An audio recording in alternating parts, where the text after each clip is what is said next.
Bonjour tout le monde. Aujourd'hui, on va parler de la transition de notre système de santé qui était jusque-là, on pourrait dire, un système à 2 vitesses et qui est en train de devenir un système à 3 classes. Et évidemment, l'ajout d'une classe supplémentaire dans la façon dont nous sommes soignés en France ne va pas être une très grande nouvelle. Autrefois, nous avions un système à 2 vitesses. La première vitesse était la vitesse publique, la vitesse de la sécurité sociale. C'était la vitesse où on se faisait soigner par son médecin généraliste, on allait chez le spécialiste si nécessaire, et si c'était relativement grave, on allait à l'hôpital. Ça, c'était la vitesse normale. Et puis si vous aviez un petit peu de sous, des préférences un peu particulières, et si vous aviez besoin d'aller vous faire opérer, eh bien vous mettiez un petit billet de plus dans le process, et vous alliez à la clinique, généralement remboursé par une mutuelle de bonne qualité. Et c'était à peu près tout, hein. Tout le monde avait accès soit à la première vitesse, soit à la deuxième vitesse. Mais au total, tout le monde était soigné et tout le monde était soigné de façon très très correcte. Bien sûr, il y avait des conneries, mais globalement, ça marchait bien et les hôpitaux fonctionnaient de façon globale tout à fait correctement. Avec tout au sommet de la chaîne, des hôpitaux de très très haute qualité, les hôpitaux de référence qu'on appelait les CHU, les centres hospitaliers universitaires, dans lesquels nous-mêmes, médecins, sommes formés. Donc pour chacun d'entre nous, c'est un petit peu la référence, si vous voulez, une forme de mec médical. Mais maintenant, ce que l'on voit apparaître avec la disparition progressive de la démographie médicale, c'est-à-dire la baisse totale du nombre de médecins qui travaillent, qui sont installés, parce que globalement, ils partent à la retraite et qu'ils ne sont pas remplacés du fait d'un numerus clausus, c'est-à-dire le nombre de médecins qui ont été formés par an, qui a été conservé, qui est resté extrêmement captif et qui est resté très très bas pendant une trentaine d'années. Et bien de ce fait-là, très peu de médecins sont maintenant formés. Pourquoi? Parce que, comme d'habitude, en France, depuis une quarantaine d'années, comme dans l'éducation nationale, comme dans l'armée, comme dans la sécurité, comme dans la justice, on a donné le pouvoir aux comptables, aux gestionnaires, et non à des gens qui avaient un petit peu de vision de long terme. Et nous, de notre côté, eh bien, dans la santé, la façon dont on a cherché à réduire la dépense de santé, ça a été de contraindre le nombre de médecins. Donc de 8500 médecins qui étaient formés dans les débuts des années 80 chaque année. Quand moi je suis devenu étudiant, il y avait 3500 places par an. Vous voyez la différence. Et entre-temps, évidemment, eh bien, la population a grandi, la population a vieilli. La profession médicale s'est féminisée, et ce qui fait que nos consoeurs ont un volume de travail qui est plus faible que les anciens médecins qui étaient installés, ce qui a d'ailleurs permis aux jeunes médecins masculins aussi de travailler moins d'heures par semaine, et accessoirement d'avoir une vie de famille et d'éviter le divorce et l'infarctus, ce qui est pas mal aussi. Mais au total, il y a une adéquation extrêmement forte entre le nombre de médecins et les besoins qu'il y a dans la population générale. Et ça se voit particulièrement sur la médecine générale, ça se voit dans tous les déserts médicaux. Moi, je travaille dans un désert médical, dans le sud-ouest de la France. Et je vois un phénomène nouveau qui est en train d'arriver. C'est-à-dire qu'avant, on avait toujours cette notion-là de la médecine à 2 vitesses. Donc, mais là, ce que je vois, c'est la médecine à 3 classes. La première classe, c'est toujours cette même première classe. C'est la classe de ceux qui ont des sous, qui ont une bonne mutuelle et qui sont capables de payer un petit peu plus et qui ont un réseau social suffisant pour avoir toujours un médecin accessible. Vous savez, on passe un coup de fil à quelqu'un qui connaît quelqu'un et puis on a toujours accès à un médecin, même quand on est dans une zone qui est sursaturée de population par rapport à la démographie médicale et que plus aucun médecin ne prend plus personne. On se débrouille toujours, hein, on se débrouille toujours.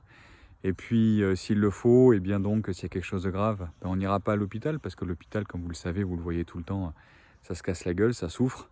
On a du personnel paramédical et médical qui souffre, qui est mal payé, qu'on a du mal à recruter. Et bien à ce moment-là, c'est pas grave. On va partir dans les cliniques, dans les grandes cliniques, dans lesquelles les meilleurs chirurgiens migrent en masse. Non pas d'ailleurs tant pour l'argent, ça compte toujours un petit peu, mais surtout pour les conditions de travail, qui maintenant sont bien meilleures qu'à l'hôpital. Puis les conditions de travail, hein, je ne vous raconte pas la qualité du fauteuil que l'on peut avoir dans le salon, hein. Ce dont je parle, c'est les conditions de travail générales, l'exercice technique, la capacité d'avoir des robots, le matériel qui convient. Parce que là, je vois par exemple que dans le sud-ouest, eh bien, pour certaines opérations, la référence, c'est plus le CHU. C'est certaines cliniques sur Bordeaux, par exemple, ou sur Agen, pour mon département. C'est étonnant quand même, c'est vraiment très étonnant. Donc ça, c'est la première classe. Après, il y a la deuxième classe, qui est l'ancienne vitesse classique. La deuxième classe, eh bien, on a accès quand même à un médecin généraliste, on a eu du bol, on en a quand même un. Et puis, on va quand même aller à l'hôpital parce qu'on n'a pas nécessairement des sous pour pouvoir aller à la clinique et se payer un dépassement d'honoraires de 1500, 2000 euros. On n'a pas nécessairement la possibilité. Mais on va quand même être soigné parce que fort heureusement, il y a encore beaucoup de très bons spécialistes et de très bons médecins dans les hôpitaux. Il y en a de moins en moins, parce qu'ils ont tendance à se barrer. Et puis les jeunes médecins ne veulent pas s'y installer, parce qu'ils ne veulent pas travailler dans des conditions de merde. Ils ne veulent pas être traités comme des unités, comme des personnes qui coûtent cher avant de produire du soin.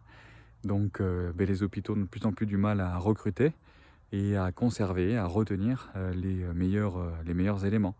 Alors fort heureusement, je vous dis, on a encore dans les hôpitaux des bons médecins, des bons chirurgiens, des gens qui ont ça, chevillé au corps, et qui au total s'arrangent et arrivent à faire quelque chose. Mais je peux vous le dire, la baisse est notable dans certaines disciplines, notamment dans les disciplines chirurgicales, où je vois que pour certains types d'interventions, c'est quand même mieux d'aller dans le privé.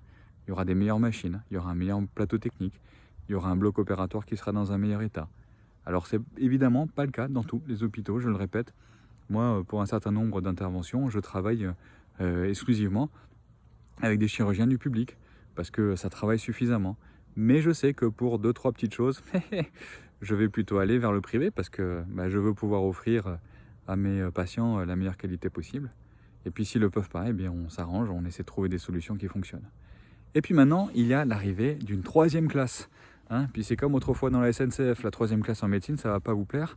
C'est la vitesse casse-cul, c'est la classe dans laquelle on est installé dans des wagons en tôle ondulée, avec des chaises, des fauteuils en vieux bois. Il n'y a pas de renfort. C'est la classe pour ceux qui n'ont pas de médecin généraliste et qui n'ont pas d'argent. Qu'est-ce que ça veut dire pour eux ?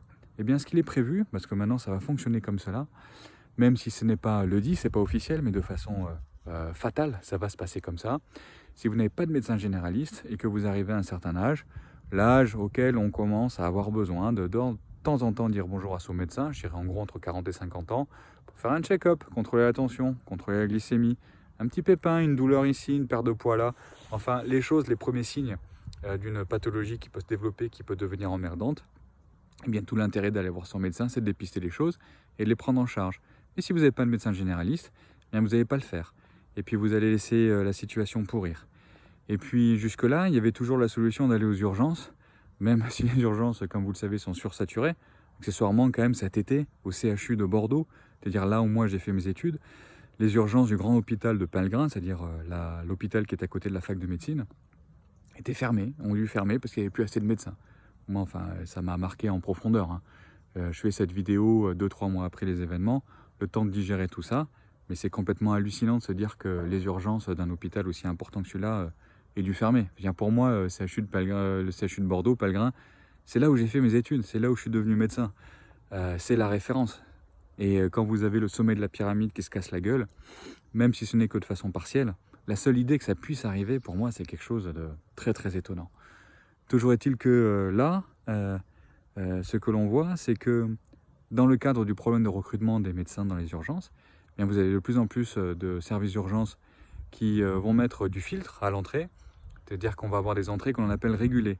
C'est-à-dire que vous allez devoir appeler le 15 avant de pouvoir rentrer aux urgences. Pourquoi ? Parce qu'ils ne veulent plus faire de la popologie, ça se comprend, c'est les urgences, a priori c'est pas fait pour ça.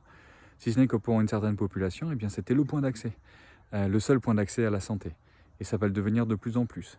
Mais, comme c'est régulé par le 15, vous n'aurez droit à voir un médecin aux urgences que si votre situation est suffisamment pourrie. Vous voyez le truc en fait, c'est que si vous n'avez pas de médecin généraliste et que vous avez un petit problème, ce petit problème risque de devenir un gros problème. Et si vous êtes suffisamment, éveillé par rapport à votre état de santé, vous allez vouloir consulter quelqu'un. Vous allez vouloir peut-être aller aux urgences pour consulter un médecin. Mais on vous dira non si votre état de santé n'est pas suffisamment pourri pour passer. Vous voyez ce que je veux dire ? C'est-à-dire qu'on a une machine à fabriquer des très gros problèmes de santé pour des populations qui n'auront plus accès à la médecine de façon normale. Ça, c'est la 3e classe. Ça, c'est la classe de la bétaillère. C'est la classe dans laquelle, personnellement, je ne souhaite à personne de se retrouver et dans laquelle je vois de façon inéluctable que des centaines de milliers de personnes, loin de la médecine, moins de médecine générale, vont se retrouver fatalement. Ce qui veut dire qu'on aura des gens qui vont avoir une absence de soins, des soins trop tardifs, ce qu'on appelle des énormes pertes de chance. Et ça va se voir bientôt dans les statistiques. La mortalité va monter, l'espérance de vie va commencer à baisser. On le voit déjà. On a des espèces de petites trémulations là dans les stats On voit que l'espérance de vie en France a cessé d'augmenter. Certaines années, sur les dernières années, on a une petite baisse, même avant le Covid. On voit aussi qu'on a la mortalité infantile là, qui commence un petit peu à stagner, voire qui remonte un petit peu. C'est quelque chose qui a confirmé sur les prochaines années, évidemment. Ça peut être qu'une micro-tendance, un petit passage à vide.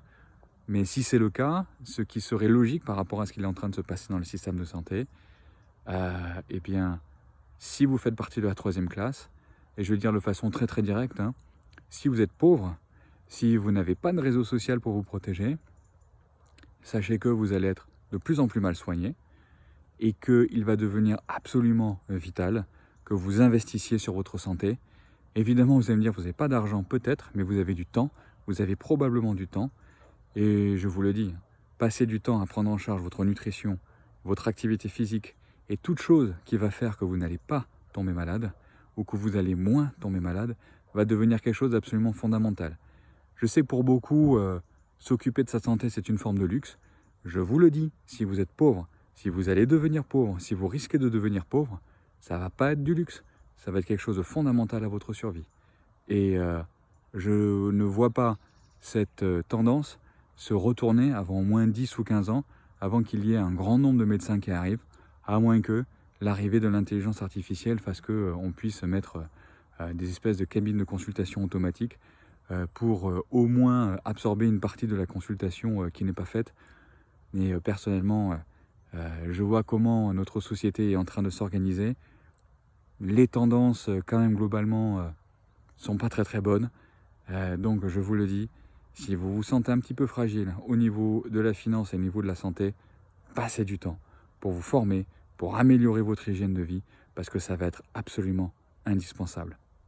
Et puis, j'espère que sur cette chaîne, eh bien, vous pourrez trouver des informations valables. En tout cas, moi, c'est ce que je vais essayer de faire. Voilà, je vous embrasse tous, portez-vous bien.